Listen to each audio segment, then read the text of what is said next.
বঙ্গোপসাগরে তৈরি হওয়া নতুন নিম্নচাপের কারণে গাঙ্গেয় বঙ্গে আজ এবং আগামী কয়েকদিনে রয়েছে ভারী থেকে অতি ভারী বৃষ্টির পূর্বাভাস। বিশেষজ্ঞরা জানিয়েছেন, সপ্তাহভর বাংলার বিভিন্ন এলাকায় হালকা থেকে মাঝারি এবং কোথাও কোথাও ভারী থেকে অতি ভারী বৃষ্টির পূর্বাভাস রয়েছে। উত্তরবঙ্গের জেলাগুলিতে এদিন থেকেই সপ্তাহভর কোথাও কোথাও মাঝারি এবং কোথাও ভারী বৃষ্টি হওয়ার সম্ভাবনা রয়েছে। এর মধ্যে সপ্তাহের মাঝামাঝি সময় পর্যন্ত জলপাইগুড়ি এবং আলিপুরদুয়ার জেলায় ভারী বৃষ্টির পূর্বাভাস। কালিম্পংয়ে সপ্তাহভর বৃষ্টিপাত চলবে। উত্তর ও দক্ষিণ দিনাজপুর এবং মালদহে বিক্ষিপ্তভাবে ভারী বৃষ্টিপাতের সম্ভাবনা রয়েছে। এদিকে দক্ষিণবঙ্গের আবহাওয়ার পরিস্থিতিও এবার উদ্বেগপূর্ণ হচ্ছে। প্রায় সব জেলাতেই আগামী এক সপ্তাহ ধরে হালকা থেকে মাঝারি বৃষ্টি হওয়ার সম্ভাবনা রয়েছে। আগামীকাল পর্যন্ত একাধিক জেলাতেই ভারী বৃষ্টির সতর্কতা জারি করা হয়েছে দক্ষিণবঙ্গের জন্য। বিশেষ করে উপকূলবর্তী এলাকাগুলিতে সতর্কতা জারি করা হয়েছে। হুগলি, পূর্ব ও পশ্চিম মেদিনীপুর, ঝাড়গ্রাম এবং বাঁকুড়া জেলায় অতি ভারী বৃষ্টির জেরে কমলা সতর্কতা জারি থাকবে। এছাড়াও 2 চব্বিশ পরগনা, 2 মেদিনীপুর, ঝাড়গ্রাম, পুরুলিয়া এবং 2 বর্ধমান জেলায় আগামীকাল পর্যন্ত মাঝারি থেকে ভারী বৃষ্টির সম্ভাবনা। এই সমস্ত এলাকাগুলিতে হলুদ সতর্কতা জারি করা হয়েছে। এবছর স্বাভাবিক সময়ের থেকে 15 দিন আগেই বর্ষা সারা দেশে প্রবেশ করেছে এবং সারা দেশেই পরিমিত বৃষ্টিপাতের পূর্বাভাস রয়েছে। বৃষ্টির ফলে উত্তর ভারতের কিছু রাজ্যে ইতিমধ্যেই বন্যা পরিস্থিতির সৃষ্টি হয়েছে। দিল্লিতেও কমলা সতর্কতা জারি রয়েছে। ইতিমধ্যেই হিমাচলে স্কুল কলেজ বন্ধ রাখা হয়েছে। ওদিকে উত্তরাখণ্ডে বন্যা পরিস্থিতি তৈরি হয়েছে। বাংলার জেলাগুলিতেও বন্যা পরিস্থিতি তৈরি হয়েছে। একের পর এক এলাকা বন্যা আর বৃষ্টির জলে প্লাবনের মুখে দাঁড়িয়ে রয়েছে। পশ্চিমবঙ্গে এর আগে ধাপে ধাপে ভারী বৃষ্টির কারণে বেশ কিছু এলাকায় ইতিমধ্যেই জলমগ্ন হয়েছে। গাঙ্গেয় বঙ্গে নতুন করে যে নিম্নচাপ তৈরি হয়েছে সেই কারণে অতিরিক্ত সতর্কতা ইতিমধ্যেই অবলম্বন করছে প্রশাসন। এই বৃষ্টিতে চারিদিক প্লাবিত হওয়ার আশঙ্কাও রয়েছে। রাজ্য প্রশাসন পরিস্থিতি মোকাবেলার জন্য প্রস্তুত রয়েছে এবং বিপর্যয় মোকাবেলা দলকে তৈরি রাখা হয়েছে।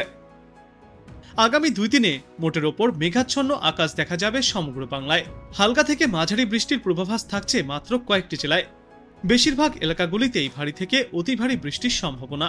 বর্তমানে বঙ্গোপসাগরে ঘূর্ণাবর্ত ঘনীভূত হচ্ছে, যা পরবর্তী সময়ে গভীর নিম্নচাপে পরিণত হবে। ফলে দক্ষিণবঙ্গ জুড়ে বৃষ্টি জারি থাকবে। আবহাওয়া দপ্তর জানিয়েছে, উত্তর বঙ্গোপসাগরে ভারত ও বাংলাদেশ সংলগ্ন উপকূলে নতুন করে ঘূর্ণাবর্ত তৈরি হচ্ছে, যা আগামী 48 ঘন্টায় নিম্নচাপে পরিণত হওয়ার সম্ভাবনা প্রবল। বাংলাদেশের ওপর থেকে ঘূর্ণাবর্ত উত্তর ঝাড়খণ্ড এবং গাঙ্গেয় পশ্চিমবঙ্গের ওপর দিয়ে গিয়েছে। এর প্রভাবেই ভারী থেকে অতি ভারী বৃষ্টির সতর্কতা জারি করা হয়েছে 2 বাংলার জন্য। আজ ভারী থেকে অতি ভারী বৃষ্টির সম্ভাবনা 2 মেদিনীপুর, 2 চব্বিশ পরগনা, ঝাড়গ্রাম, হুগলি এবং বাঁকুড়া জেলায়। এই সমস্ত এলাকাগুলিতে হালকা থেকে মাঝারি এবং কখনো কখনো একটানা ভারী থেকে অতি ভারী বৃষ্টিপাত চলতে পারে। কলকাতা এবং 2 চব্বিশ পরগনা সহ পুরুলিয়া এবং পূর্ব ও পশ্চিম বর্ধমানেও ভারী বৃষ্টির সম্ভাবনা জারি থাকবে আগামী বুধবার পর্যন্ত। ইতিমধ্যেই তাই হলুদ সতর্কতাও জারি করা হয়েছে। আগামীকাল ভারী বৃষ্টিপাত চলতে পারে দক্ষিণ চব্বিশ পরগনা, 2 মেদিনীপুর, পুরুলিয়া, বাঁকুড়া এবং ঝাড়গ্রামে। বাদবাকি দক্ষিণবঙ্গের সর্বত্রই হালকা থেকে মাঝারি বৃষ্টিপাত জারি থাকবে। বুধবার ভারী বৃষ্টির পূর্বাভাস থাকছে 2 মেদিনীপুর এবং ঝাড়গ্রাম জেলায়। আগামী বৃহস্পতিবার দক্ষিণবঙ্গের প্রায় সর্বত্রই রয়েছে ভারী থেকে অতি ভারী বৃষ্টির পূর্বাভাস। উত্তরবঙ্গের 8 জেলাতেও আগামী বৃহস্পতিবার পর্যন্ত টানা দুর্যোগ চলবে। আজ এবং আগামীকাল কালিম্পং এবং জলপাইগুড়িতে ভারী বৃষ্টির জন্য হলুদ সতর্কতা জারি করা হয়েছে। মঙ্গলবার মানে আগামীকাল ভারী বৃষ্টির সম্ভাবনা রয়েছে জলপাইগুড়ি এবং আলিপুরদুয়ার জেলায়। বুধবার ভারী বৃষ্টিপাত হতে পারে আলিপুরদুয়ার জেলায়। বৃহস্পতিবার সেই সম্ভাবনা রয়েছে জলপাইগুড়িতেও। দক্ষিণবঙ্গের মতোই আগামী 5 দিনে উত্তরবঙ্গের বাদবাকি জেলাগুলিতেও চলবে ঝড় বৃষ্টি। আজ কলকাতা এবং পার্শ্ববর্তী অঞ্চলগুলিতে সর্বনিম্ন তাপমাত্রা থাকবে 25 থেকে 26 ডিগ্রি সেলসিয়াসে এবং আজ সর্বোচ্চ তাপমাত্রা থাকবে 30 থেকে 32 ডিগ্রি সেলসিয়াসে। বাতাসে আপেক্ষিক আর্দ্রতার সর্বাধিক পরিমাণ থাকবে 98% এবং সর্বনিম্ন পরিমাণ থাকবে 95%। গত 24 ঘন্টায় কলকাতায় বৃষ্টিপাত চলেছে 18.6 মিলিমিটার পর্যন্ত। গত কয়েকদিনের মতো আজ সপ্তাহের শুরুতেও আকাশ আংশিক মেঘলা থাকবে। দুপুরের দিকে মেঘের পরিমাণ অনেকটাই বাড়তে পারে। বজ্র বিদ্যুৎ সহ হালকা থেকে মাঝারি বৃষ্টির পূর্বাভাস রয়েছে 2 বাংলার বিস্তীর্ণ এলাকায়। সমগ্র বাংলা জুড়েই গড়ে সর্বোচ্চ তাপমাত্রা থাকবে 30 ডিগ্রি সেলসিয়াসের আশেপাশে এবং সর্বনিম্ন তাপমাত্রা থাকবে 26 ডিগ্রি সেলসিয়াসে। আজ বাংলাদেশ আবহাওয়া দপ্তর সূত্রে জানা যাচ্ছে, উত্তর পশ্চিম বঙ্গোপসাগর ও তৎসংলগ্ন এলাকায় একটি লঘুচাপ সৃষ্টি হয়েছে। মৌসুমী বায়ুর অক্ষের বদ্ধিতাংশ মধ্যপ্রদেশ, বিহার, গাঙ্গেয় পশ্চিমবঙ্গ, লঘুচাপের কেন্দ্রস্থল ও বাংলাদেশের দক্ষিণ পশ্চিমা অঞ্চল হয়ে আসাম পর্যন্ত বিস্তৃত রয়েছে। মৌসুমী বায়ু বর্তমানে বাংলাদেশের ওপর মোটামুটি সক্রিয় এবং উত্তর বঙ্গোপসাগরে প্রবল অবস্থায় রয়েছে।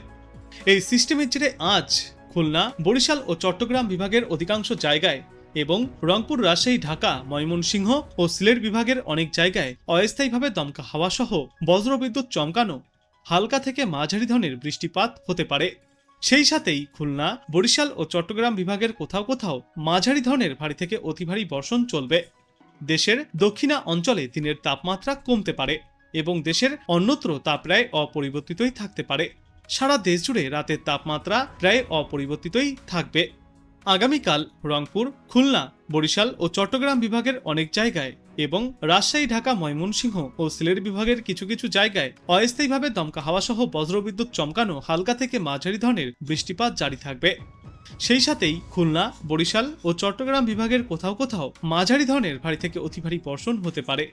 সারা দেশে দিন এবং রাতের তাপমাত্রা প্রায় অপরিবর্তিতই থাকবে।